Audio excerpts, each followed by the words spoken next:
Eto na po ngayon ang nangyayari. Pagkatapos tayong bahain, Luzon, Visayas, Mindanao, kasama ang Metro Manila, dahil nawala yung pera, nawala yung project, dahil sa korupsyon, dahil sa nangomisyon ng kung sino-sino, kontraktor, DPWH, District Engineer, at mga kasapakat na politiko. Kung gaano katindi ang baha na ating naranasan at pwede pa nating maranasan mga kaibigan, gano'n na ang nangyayari ngayon.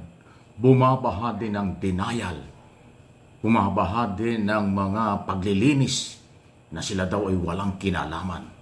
Hindi daw sila nangungurap, hindi daw sila tumatanggap ng lagay, hindi daw sila konektado sa mga kontraktor at kung kani-kanino. Yan na po ang baha ng denial mula sa Kongreso, mula kay Speaker at maraming congressman pinangalanan. Okay? Ako naniniwalang marami pa na congressman at politikong mababanggit dito. Baka nga pati senador sa bandang huli. Alam niyo bakit? Iisa pa lang namang kontraktor eh. Diskaya family pa lang po ang kumanta. Baka nga sentonado pa. Kasi kakaunti, lalabing-7 yung nabanggit o 11 lang eh. Ay ang pinag-uusapan dito, hindi lang yung Kongreso ngayon. Kung hindi yung mga nakaraang Kongreso ay nadadamay na rin ng mga membro ng Kongreso, mga congressman. Kasi matagal na ho yung operation. Ang sabi ni Diskaya, 2003, naging active silang kontraktor. At mula nun, lumaki na silang lumaki. Kasapakat ang mga politiko at district engineer ng Public Works and Highway. Kaya sabi ko, umuulan ng denial, umuulan din po ng paglilinis ng kailang pangalan, karapatan nila yun. Pero saan tayo maniniwala? Wala ko po akong pakialam, hindi ko kilala ang Diskaya family.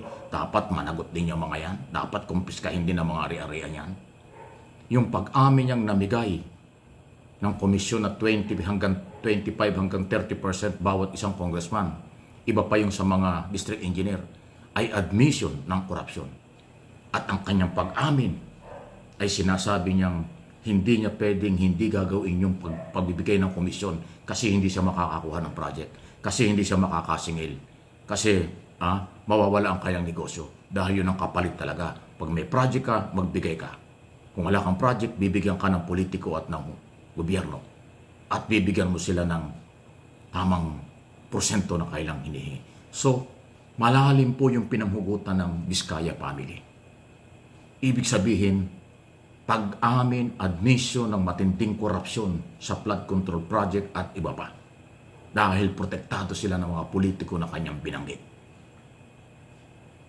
Lalo na po yung binabanggit niya ay yung Speaker of the House at saka yung Chairman ng Committee on Appropriation dati na si Saldico.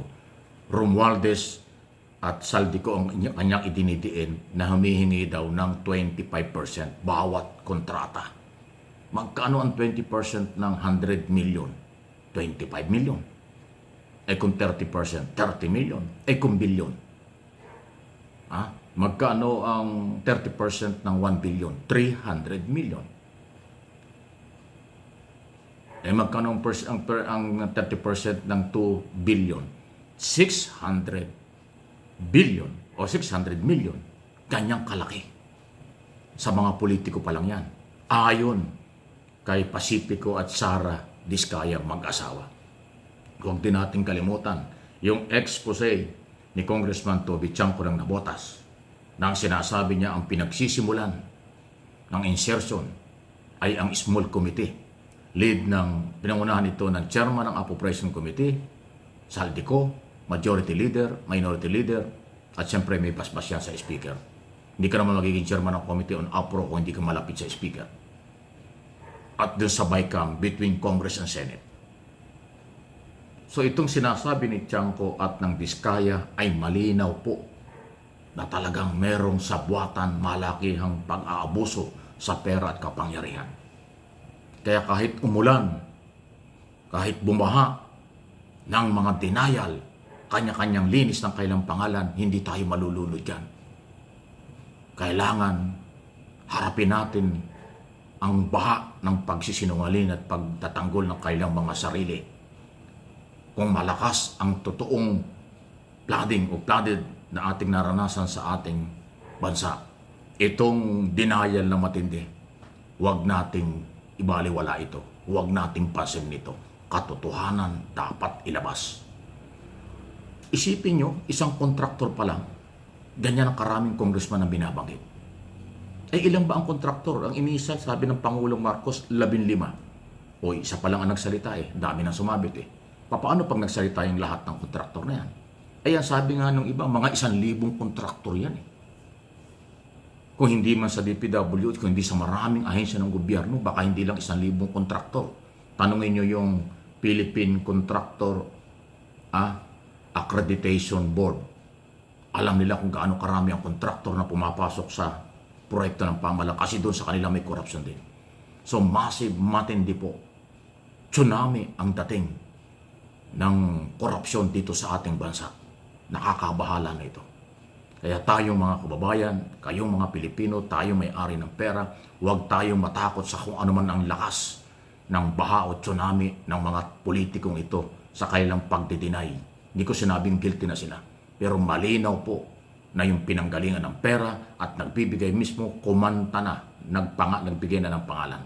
Kung paano ang paraan, sinabi na ni Chanco, insertion, corruption. Pag may insertion, may project. Pag may project, may partihan na. Insertion pa lang yun. Lalo na po yung tinasabi nilang parada, parking, at saka sagasa. Di ba yun yun? Yung parking, kung ikaw ay congressman, lalagyan ka ng pondo. Halimbawa, 100 milyon, pinakamahina yun. Yun yung parking, legal, alam ng congressman yun. Yung sagasa, kung ikaw ay congressman, sa ayaw at sa gusto mo, lalagyan ka ng pondo ng mga sindikato. Tapos i-implement yung project, bibigyan ka lang ng komisyon, sila na ang kukuha. Kung ghost project, totally wala na yung project, puro pera na lang. So yung parking, sagasa, insertion po ang pinagmumulan niyan. Kaya yan ang nakukuha ng mga kontraktor, ng mga kontrata, kasabwat ang DPWH. Kahapon nga po, di ba, sinilabas ko na. Mayroong isang kontraktor doon, umami, naghahatid siya ng 100 million hanggang 250 million pesos cash sa district engineer, sa DPWH, kahon-kahon na pera. Imagine, kanyang kalaking pera tapos ikakasino lang. Pera natin yan Binabaha ang mga Pilipino, nagugutom ang mga Pilipino, ang daming problema ng Pilipino, tapos yung pera, kahon-kahon, pinaparti lang ng mga ito. Parusang bitay, death penalty ang kailangan sa mga taong yan. Diba? Ganyan na pong kalupit. Okay? So, any comment, reaksyon, malaya po kayo. Samantala, pang isa po sa ating balita pa ngayon, dahil nga sa nangyaring pagbabago sa Senado, asahan nating mas matindi. Mag-iiba po ang direksyon ng Senado ngayon, lead by Senate President Tito Soto. Ang aking akong proposal Lacson Soto. Maghawak ng Senado. Pero ngayon, dahil veterano si Soto, naging Soto Lacson. Si Soto, Senate President, si Lacson, Senate President pro tempore. So silang dalawa yung top official lang. Pero okay lang yun. Okay lang din po sa akin si Soto kasi magpartner naman sila silang dalawa ni si Lacson. Nakita niyo yung dalawang yan. Yan din ang tumakbong President at Vice President noong 2022 at matagal ako sa Senado. So kung hindi man naging Senate President si Lacson, okay lang dahil nandiyan si Soto. At Senate President pro tempore naman si Lacson, so napakalakas niyan. Ang balita ko ngayon, baka maging chairman pa ng Committee on Blue Ribbon Committee. Baka masibak si Marcoleta. So ayan po ang nangyayari ngayon. Abangan natin, marami pang mangyayari. Kapit lang. Para mapagsubok, huwag tayong bibigay. Labanan at i-expose natin ang katiwalian. Huwag kayong matakot sa makakapalang mukha. Huwag kayong matakot sa mga corrupt government official. Sila ang matakot sa bayan. Hindi tayo matatakot sa kanila.